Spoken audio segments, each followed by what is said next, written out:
Hey, this is Oscar Carter here in New York City, and sitting out here on Times Square in New York City, and wanted to share something with you real quickly. I just got a letter from Barack Obama. I think a lot of people got the same letter he sent out.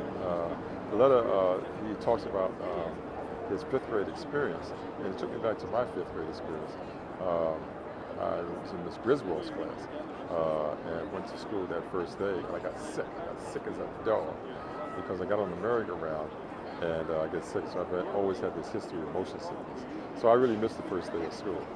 So anyway, what I want to share with you is how it was for me in my high school years and then going to college. By the way, I'm in the midst of writing a book that should be out in July. But I want to show you kind of the key component of my life, and that's kind of what has shaped me. So anyway, I was in this all-white high school. Actually from fifth grade to till I graduated, so it was a central school in upstate New York. And when I say all white, I mean all white. It was just my brother and I, even though we quote unquote black kids or children in the school. And I graduated, of course, in 12th grade, but during my stay there, I can't remember at all ever being discriminated against or being treated unfairly.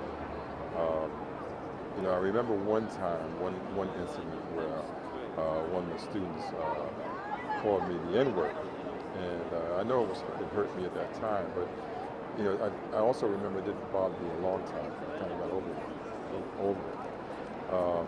So anyway, I had that incident, and then it was time for me to go to college, and I was looking around. My parents wanted me to go to Virginia State College, which was a black college. They wanted me to have a quote-unquote black experience, and that was cool.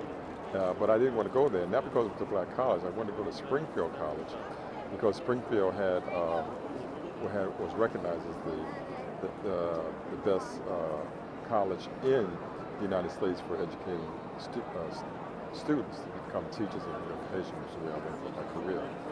So anyway, I decided to go to Virginia State College, not because it was black, but because, or any other reason. I went there because, well, it wasn't that reason. The other reason was that I got a full scholarship, basketball scholarship, to play basketball there, where Springfield did not give out basketball scholarships. So I didn't think it was fair to, have my parents pay for my way to school when I had a full scholarship. So I went to Virginia State. However, the experience there was extraordinary. I found and realized that I was basically a white boy, if you will, in dark skin, or black skin, or dark skin, not black, but certainly dark skin. And it was very, very difficult for me in my first year. I mean, I literally cried several times, or many times during my freshman year.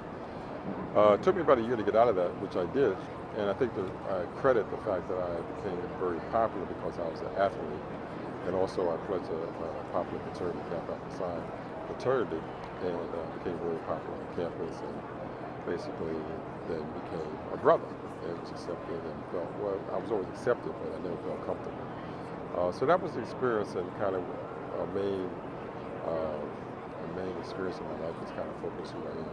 I think the other thing I want to say, which I actually left out, maybe I didn't. I think I said that I never felt discriminated against at the high school I was at, the all-white high school. Never felt discriminated against or treated unfairly. And there's certainly been times in my life where things have happened where I could have taken that position.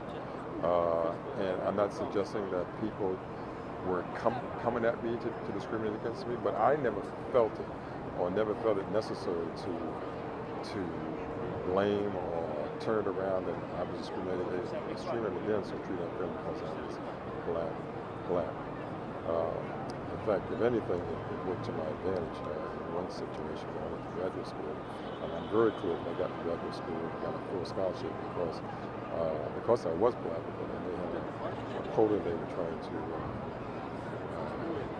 put in effect to, I guess, meet the affirmative action goals at the time. So anyway, just want to share that with you. Look forward to my book. It should be out sometime in July, where you get the full story and a whole lot more around the issue of, let's call it bias. I like to call it bias. The issue of bias and how we can actually rid bias in this world. I actually have an answer for that. So my name is Oscar Carter, New York City, out here in Times Square. Have a great day. It's like 73 degrees here today. All right, talk to you soon.